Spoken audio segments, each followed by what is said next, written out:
കഴിഞ്ഞ കുറച്ച് വർഷങ്ങളായിട്ട് നിങ്ങൾക്ക് പഠിക്കാനോ അതുപോലെ തന്നെ ജോലി ചെയ്യാനോ അല്ലെങ്കിൽ പ്രൊജക്റ്റുകൾ പ്രിപ്പയർ ചെയ്യാനോ ഒക്കെ ChatGPT അതോ മറ്റ് AI ടൂൾസുകളോ സ്ഥിരമായിട്ട് ഉപയോഗിക്കുന്ന ഒരാളാണോ എങ്കിൽ കഴിഞ്ഞ വർഷം നിങ്ങൾക്ക് ഉണ്ടായിരുന്ന ആ ഒരു ബുദ്ധിയും ചിന്താശേഷിയും ഇന്ന് നിങ്ങൾക്കില്ല എന്ന് പറഞ്ഞാൽ നിങ്ങൾ വിശ്വസിക്കും. ഇത് ഞാൻ വെറുതെ പറയുന്നതല്ല. ലോകത്തിൽ തന്നെ വൺ ഓഫ് ദ ബെസ്റ്റ് യൂണിവേഴ്സിറ്റീസിൽ ഒന്നായിട്ടുള്ള MIT യൂണിവേഴ്സിറ്റി റീസെന്റ് പുറത്തുവിട്ടിട്ടുള്ള ഒരു റിസർച്ച് പേപ്പറിന്റെ വിവരങ്ങളാണ്. The study is literally called your brain on ChatGPT. ഇതിന്റെ റിസൾട്ട് ശരിക്കും ഷോക്കിംഗ് ആണ്. നമ്മളൊക്കെ വിചാരിച്ചുകൊണ്ടിരിക്കുന്നത് ഈ AI നമ്മുടെ ലൈഫിനെ ഭയങ്കര ഈസി ആക്കുന്നു, അതുപോലെ തന്നെ നമ്മളെ കൂടുതൽ സ്മാർട്ട് ആക്കുന്നു. But the reality is completely different. AI സ്ഥിരമായിട്ട് ഉപയോഗിക്കുന്ന നമ്മുടെ ചിന്താശേഷി മറ്റൊരാൾക്ക് പണയം വെക്കുകയാണ്. നമ്മൾ പോലും അറിയാതെ നമ്മുടെ തലച്ചോറിനെ നമ്മൾ മടിപ്പിച്ച് കളയാണ് ചെയ്യുന്നത്. So how does AI actually sabotage our brain? നമ്മൾ അറിയാതെ വീഴുന്ന ട്രാപ്പ്, ഇതിൽ നിന്ന് നമുക്ക് എങ്ങനെ രക്ഷപ്പെടാം എന്നുള്ള കാര്യങ്ങളാണ് ഇന്ന് ഞാൻ ഈ വീഡിയോ കൂടെ ഡിസ്കസ് ചെയ്യാൻ പോകുന്നത്. കാരണം നിങ്ങളുടെ കരിയറിനെ തന്നെ മാറ്റാൻ പോകുന്ന ചില കാര്യങ്ങളാണ് ഞാൻ ഇന്ന് ഈ വീഡിയോ കൂടെ സംസാരിക്കാൻ പോകുന്നത്.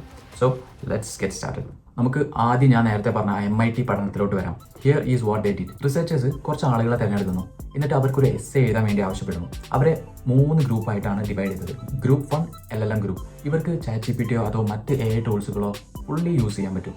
ഗ്രൂപ്പ് 2 എന്ന് പറഞ്ഞാൽ സെർച്ച് എഞ്ചിൻ ഗ്രൂപ്പ്. ഇവർക്ക് ഗൂഗിളോ മറ്റ് വെബ്സൈറ്റുകളോ ഉപയോഗിക്കാം, പക്ഷേ AI യൂസ് ചെയ്യാൻ പാടില്ല. Group 3 is brain only group. ഇവർക്ക് ഇന്റർനെറ്റോ AI ടൂൾസുകളോ ഒന്നും യൂസ് ചെയ്യാൻ പാടില്ല. They can just use their brain. ഇവരെന്താ ചെയ്തതെന്ന് വെച്ചാൽ ഈ 3 ഗ്രൂപ്പിലുള്ള ആൾക്കാർക്കും എഴുതിക്കൊണ്ടിരിക്കുന്ന സമയത്ത് അവരെ ബ്രെയിനിൽ ഇലക്ട്രിക്കൽ ആക്ടിവിറ്റി അറിയാൻ വേണ്ടിയിട്ട് റിസർച്ചേഴ്സ് EEG അനാലിസിസ് നടത്തി. And the result was shocking. AI ഉപയോഗിച്ച ഒന്നാമത്തെ ഗ്രൂപ്പുകളുടെ ബ്രെയിൻ ആക്ടിവിറ്റി ഭയങ്കര കുറവായിരുന്നു. They had significantly lower brain activity and weaker brain connectivity. സിമ്പിളായി പറഞ്ഞാൽ AI ഉപയോഗിച്ചപ്പോൾ അവരുടെ ബ്രെയിന് പണി മുടക്കി. അത് ഉറക്കത്തിലോട്ട് വഴുതി വീണു. ബ്രെയിന് സ്വന്തമായിട്ട് പണിയെടുക്കുന്നത് അങ്ങ് നിർത്തി എന്ന് വേണമെന്നുണ്ടെങ്കിൽ പറയാം. മാത്രമല്ല എഴുതി കഴിഞ്ഞ ശേഷം ഈ 3 ഗ്രൂപ്പുള്ള ആൾക്കാരോടും അവർ എഴുതിയ കാര്യങ്ങളെക്കുറിച്ച് ഒരു ടെസ്റ്റ് നടത്തിയപ്പോൾ AI ഉപയോഗിച്ച ആൾക്കാർക്ക് പല കാര്യങ്ങളും ഓർമ്മയില്ല. അതായത് അവരുടെ മെമ്മറി ഭയങ്കര വീക്കായിരുന്നു. They produce poor quality, more generic work. യാതൊരു പുതുമയില്ലാത്ത കുറേ വരികൾ മാത്രമായിരുന്നു അവർ എഴുതിക്കൊണ്ടിരുന്നത്. But here is a really scary part. ഈ ഒരു എക്സ്പെരിമെന്റിന് ശേഷം AI ഉപയോഗിക്കുന്നത് നിർത്തിയിട്ടും ഒന്നാമത്തെ ഗ്രൂപ്പിലുള്ള ആൾക്കാരുടെ ബ്രെയിൻ ആക്ടിവിറ്റി പഴയ ഒരു സ്റ്റേജിലോട്ട് വീണ്ടും തിരിച്ചു വന്നിട്ടില്ല. Which means there is A residual negative effect using AI. നിങ്ങൾ എത്രത്തോളം AI കൂടുതൽ യൂസ് ചെയ്യുന്നു അത്രത്തോളം നിങ്ങളെ ആക്ച്വൽ ഇൻ്റലിജൻസ് കുറഞ്ഞു വരികയാണ് ചെയ്യുന്നത്. എന്തുകൊണ്ടാണ് ഇങ്ങനെ സംഭവിക്കുന്നത്? Let's think about the process of learning. നമ്മൾ എങ്ങനെയാണ് ഒരു കാര്യം ശരിയായിട്ട് പഠിക്കുന്നത്? നമുക്ക് ചുറ്റുമുള്ള വിവരങ്ങൾ, അതായത് ഇൻഫോർമേഷൻസ് ഉണ്ട്. പുസ്തകങ്ങളിൽ നിന്നാണെന്നുണ്ടെങ്കിലും ഗൂഗിൾ, ലെക്ചേഴ്സ്, അങ്ങനെ എവിടെ നിന്ന് നമുക്ക് ഇൻഫോർമേഷൻസ് നമുക്കിപ്പം കിട്ടും. ഈ ഒരു ഇൻഫോർമേഷൻസ് നമ്മൾ ബ്രെയിനിലോട്ട് എത്തുമ്പോൾ നമ്മുടെ ബ്രെയിൻ അത് പ്രോസസ്സ് ചെയ്യണം. This is A golden step, information processing. നമ്മുടെ പഠന പ്രക്രിയയിൽ ഏറ്റവും ഇമ്പോർട്ടൻ്റ് ആയിട്ടുള്ള ഒരു സ്റ്റെപ്പാണിത്. ഈ ഒരു പ്രോസസ്സിംഗ് നടക്കുമ്പോൾ എന്തൊക്കെയാണ് സംഭവിക്കുന്നത്? നമ്മൾ ആ വിവരത്തെ, അതായത് ആ ഒരു ഇൻഫോർമേഷനെ നമ്മുടെ അറിവുകളായിട്ട് കണക്ട് ചെയ്യാൻ തുടങ്ങും. അതായത് നമ്മൾ കമ്പയർ ചെയ്യും, ലോജിക്കലി നമ്മൾ തിങ്ക് ചെയ്യും. And this part involve high amount of efforts, a lot of mental exhaustion. നമ്മളിപ്പോൾ ജിമ്മിൽ പോയിട്ട് വെയിറ്റ് എടുക്കുമ്പോഴാണ് നമ്മൾ മസിൽസ് ഗ്രോ ചെയ്യുന്നത്. അതുപോലെ തന്നെയാണ് നമ്മുടെ ബ്രെയിനും. ഈ ഒരു ബുദ്ധിമുട്ട് കൊടുക്കുമ്പോഴാണ് നല്ല മെമ്മറിയും അതുപോലെ തന്നെ എക്സ്പെർട്ടൈസും നമുക്ക് ഉണ്ടാകുന്നത്. പണ്ട് നമ്മൾ ഗൂഗിൾ ഒരു കാര്യം തിരയുന്ന സമയത്ത് ഗൂഗിൾ നമുക്ക് കുറേ ലിങ്കുകൾ തരും. അപ്പോൾ നമ്മൾ ആ ലിങ്കുകൾ വായിച്ചിട്ട് നമുക്ക് ആവശ്യമായിട്ടുള്ള കാര്യങ്ങൾ നമ്മൾ വേർതിരിച്ചെടുക്കും. അവിടെ നമ്മളെ ബ്രെയിനിൻ്റെ പ്രോസസ്സിംഗ് നടന്നുകൊണ്ടിരിക്കുകയാണ്. Now the difference with AI is that we can completely skip the step. നമ്മൾ ചിന്തിക്കേണ്ട ആ ഒരു പ്രോസസ്സിംഗ് സ്റ്റെപ്പിനെ നമ്മൾ ബൈപ്പാസ് ചെയ്യുകയാണ് ചെയ്യുന്നത്. നമുക്കിപ്പോൾ ഒരു കാര്യം ചുരുക്കിയിട്ട് വേണം, അതുപോലെ തന്നെ കോഡ് എഴുതിയിട്ട് വേണം. ഇതെല്ലാം സെക്കൻഡ്സുകൾ കൊണ്ട് നമുക്ക് സിമ്പിളായിട്ട് AI തരും. ഇത് കാണുമ്പോൾ നമ്മൾ വിചാരിക്കും നമ്മൾ ഭയങ്കര പ്രൊഡക്റ്റീവായി, നമുക്ക് എല്ലാ കാര്യങ്ങളും മനസ്സിലായി എന്നൊക്കെ. But this create what is called illusion of learning. നമ്മളിപ്പോൾ ഒരു കാര്യം വായിക്കുമ്പോൾ അതിപ്പോൾ നമ്മൾ മനസ്സിലായെന്നുണ്ടെങ്കിൽ അത് നമ്മൾ കംപ്ലീറ്റ്ലി ആ ഒരു കാര്യം പഠിച്ചു എന്നുള്ളതല്ല അതിൻ്റെ അർത്ഥം. Just because you understand it doesn't means it's going to stick into your memory. കഠിനമായിട്ടുള്ള ആ പ്രോസസ്സിങ്ങിലൂടെ കടന്നു പോകാതെ ഒരു വിവരവും നിങ്ങളിലെ ഓർമ്മയിൽ നിൽക്കില്ല. നാളെ ഒരു കോംപ്ലക്സ് പ്രോബ്ലം സോൾവ് ചെയ്യാൻ നേരത്ത് നിങ്ങളുടെ ബ്രെയിന് വർക്ക് ചെയ്യില്ല. ഇനി ഇതിലെ വലിയൊരു ഡേഞ്ചർ ഞാൻ പറയാം. To make matters worse, your AI is hallucinating. അതായത് AI ഇല്ലാത്ത കാര്യങ്ങൾ ഭാവനയിൽ ഉണ്ടാക്കിയിട്ട് ഭയങ്കര കോൺഫിഡൻസ് ആയിട്ട് കള്ളം പറയും. നിങ്ങൾക്കൊരു സബ്ജക്റ്റിൽ മുന്നേ അറിവോ അല്ലെങ്കിൽ എക്സ്പെർട്ടൈസോ ഇല്ലാന്നുണ്ടെങ്കിൽ AI പറഞ്ഞു തരുന്ന ആ ഒരു കള്ളം നിങ്ങൾ തിരിച്ചറിയാൻ പറ്റില്ല. നിങ്ങൾ മനസ്സിലാക്കേണ്ട ഒരു കാര്യം എന്താണെന്ന് വെച്ചാൽ ChatGPT എന്നാൽ ലോകത്തിലെ എല്ലാ സത്യങ്ങളും അടങ്ങിയിരിക്കുന്ന ഒരു സൂപ്പർ കമ്പ്യൂട്ടർ ഒന്നല്ല. It has no concept of what the truth actually is. It works through probably network.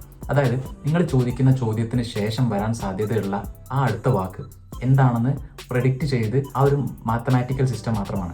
Recently Apple release ചെയ്ത ഒരു വൈറ്റ് പേപ്പർ സോഷ്യൽ മീഡിയ വൈറലായിരുന്നു. It showed that LLM are not actually capable of advance reasoning. ഇവയ്ക്ക് ലോജിക്കലായിട്ട് think ചെയ്യാൻ പറ്റില്ല, വെറും prediction മാത്രമാണ് അവരുടെ ഒരു റിസൾട്ട്. കഴിഞ്ഞ ആഴ്ച എൻ്റെ ഒരു കസിന് എന്നെ വിളിച്ചു. അവൻ നാട്ടിലൊരു പുതിയ സ്റ്റാർട്ടപ്പ് അല്ലെങ്കിൽ ഒരു ബിസിനസ് തുടങ്ങാൻ പ്ലാൻ ചെയ്യുകയാണ്. അതിൻ്റെ ഭാഗമായിട്ട് ഒരു ഡിജിറ്റൽ മാർക്കറ്റിംഗ് ക്യാമ്പയിൻ സ്ട്രാറ്റജി ഉണ്ടാക്കാൻ വേണ്ടി അവൻ കഴിഞ്ഞ 2 ആഴ്ചയായിട്ട് ക്ലൗഡുമായിട്ട് തല പോയിക്കുന്ന ആലോചനകളായിരുന്നു. ക്ലൗഡ് അവന് കുറേ വലിയ പ്ലാനുകളും അതുപോലെ തന്നെ ബഡ്ജറ്റ് ലിസ്റ്റും അതുപോലെ തന്നെ ഷെഡ്യൂൾസും ഒക്കെ പ്രോപ്പറായിട്ട് ഉണ്ടാക്കി കൊടുത്തു.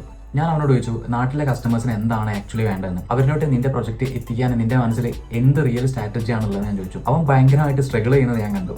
2 ആഴ്ച AI യൂസ് ചെയ്തിട്ടും ആ ബിസിനസിന്റെ ഒരു ബേസിക് ആയിട്ടുള്ള ഒരു ലോജിക് പ്ലാൻ പോലും അവന്റെ സ്വന്തം ബ്രെയിനിൽ ഇല്ലായിരുന്നു. He completely offloaded his core business strategy to AI. നമ്മൾ നാട്ടിൽ ചെയ്യുന്ന ഒരു റിയൽ ലൈഫ് ബിസിനസിന്റെ കോൺട്രാക്ട് മനസ്സിലാക്കാൻ AIക്ക് കഴിയില്ലല്ലോ. പിന്നീട് ഞങ്ങൾ രണ്ടുപേരും ഒരു ചായ കുടിച്ചിരുന്ന് കാര്യങ്ങൾ മനസ്സിലാക്കി.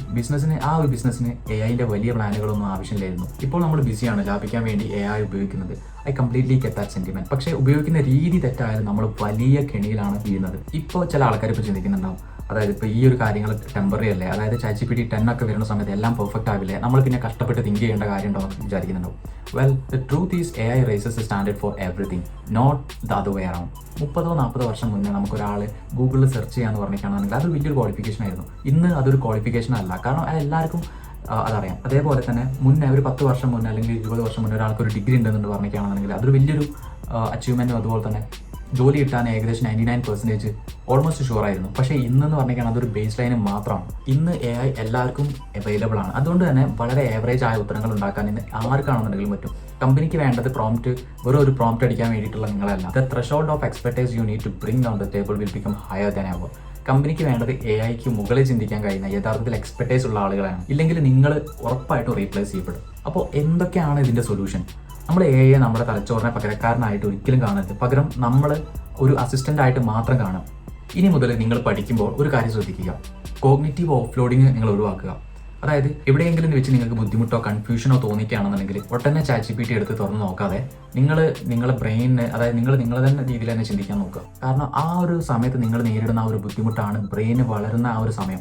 സെക്കൻഡ്, AI ഒരു സൗണ്ടിങ് ബോർഡ് ആക്കുക. നിങ്ങളൊരു വിഷയം സ്വന്തമായിട്ട് പഠിച്ചതിന് ശേഷം AIയോട് ചോദ്യങ്ങൾ ചോദിക്കാൻ പറയാം. നിങ്ങൾ വിട്ടുപോയ വശങ്ങൾ എന്തൊക്കെയാണെന്ന് കണ്ടെത്താൻ അതിനെ ഉപയോഗപ്പെടുത്തുക.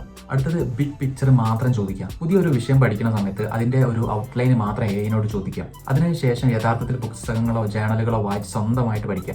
നമ്മളിപ്പം പഠിക്കുമ്പോഴോ അതുപോലെ തന്നെ ജോലി ചെയ്യുമ്പോഴും ഉണ്ടാകുന്ന ആ മാനസികമായിട്ടുള്ള ആ ഒരു എഫേർട്ട് ഉണ്ടല്ലോ, അതിനെ നമ്മൾ പേടിച്ച് ഓടാൻ നിൽക്കരുത്. അപ്പോൾ ഞാൻ ഈ വീഡിയോ കൂടെ പറഞ്ഞു വരുന്നത് എന്താണെന്ന് വെച്ചാൽ, നമ്മൾ AI ഉപയോഗിക്കാതിരിക്കണം എന്നല്ല ഞാനിപ്പം പറഞ്ഞുകൊണ്ടിരുന്നത്. അതായത് AI ഉപയോഗിക്കാതിരിക്കുക എന്ന് പറഞ്ഞിട്ടാണെന്നുണ്ടെങ്കിൽ ഇമ്പോസിബിൾ ആണ് ഫ്യൂച്ചറിൽ.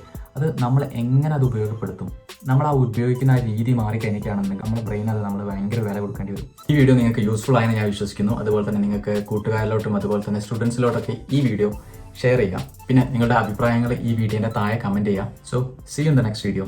ബൈ.